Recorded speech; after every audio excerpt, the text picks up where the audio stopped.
नाशिकच्या भुईकोट किल्ल्याच्या अतिक्रमणधारकांना दिलासा। उच्च न्यायालयाकडून 17 जूनपर्यंत स्थगितीचे आदेश। किल्ल्याच्या खंदक बुरुजावरील परिसरात अतिक्रमण।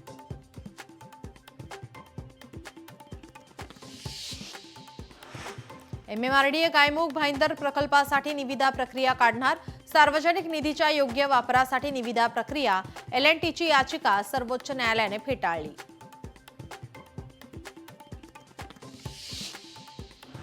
अमरावतीतून रुक्मिणी मातेची पालखी प्रस्थान करणार। कौंडण्यपूर ते पंढरपूर 33 दिवसांचा प्रवास। यंदा पालखीचं 431वे वर्ष।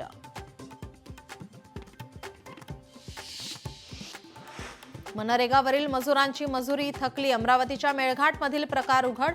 गेल्या 1.5 महिन्यापासून मजुरांचे वेतन थकले।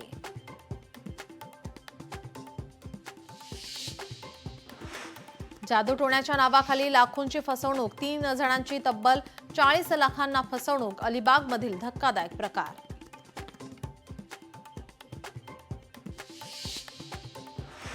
गुवाहाटीमध्ये मुसळधार पावसानं रस्ते पाण्याखाली। पाऊस रात्रभर कोसळल्याने रस्ते पाण्याखाली। वस्त्यांमध्ये साचलं पाणी।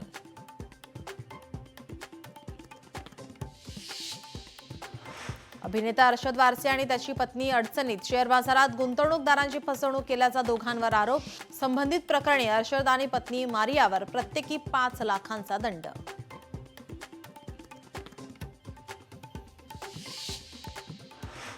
हेरगिरीच्या आरोपाखाली संरक्षण तंत्रज्ञान कंपनीचे कर्मचारी अटकेत।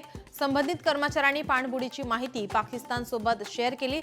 स्केचद्वारे आता पाकिस्तानसोबत माहिती शेअर केल्याची माहिती।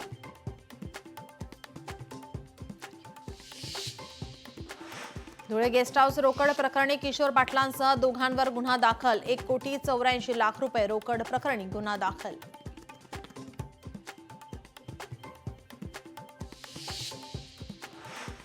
सिंहगड 3 दिवस बंद राहणार। आजपासून 2 जूनपर्यंत सिंहगड बंद राहणार। सिंहगडावर अतिक्रमण हटाव मोहीम सुरू।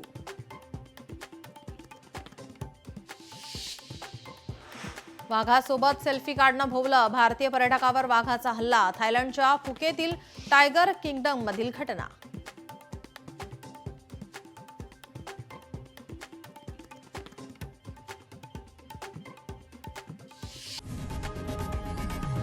लोकशाही मराठी ऐका, पहा, जागरूक रहा।